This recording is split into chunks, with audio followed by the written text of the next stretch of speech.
I shit. Flashback. Good morning. ನಾನಿವತ್ತೊಂದು ಪ್ಲೇಸಿಗೆ ಕರ್ಕೊಂಡು ಹೋಗ್ತಾ ಇದ್ದೀನಿ. ಟೈಮ್ ಬಂದುಬಿಟ್ಟು 6 ಆಗಿದೆ ಕರೆಕ್ಟಾಗಿ. Sunday morning raid.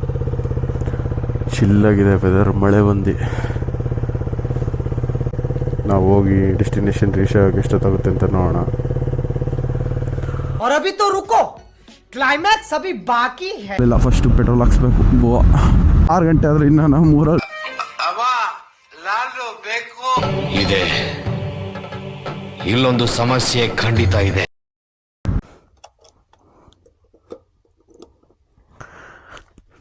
ಯಾಕೋ ಜಾಮ್ ಆಗ್ಬಿಟ್ಟೈತಲ್ಲ.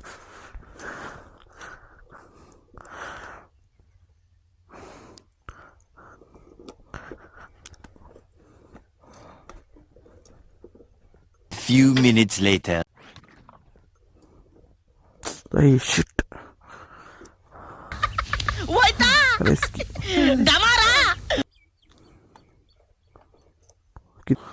ಈ ಬೇರೆ ಬೆಂಡ್ ಆಯ್ತು ಅನ್ಸುತ್ತೆ. ನೀನಯ್ಯ ತಪ್ಪು ಮಾಡ್ದೆ, ನಾನು ಎಲ್ಲಿ ತಪ್ಪು ಮಾಡ್ದೆ?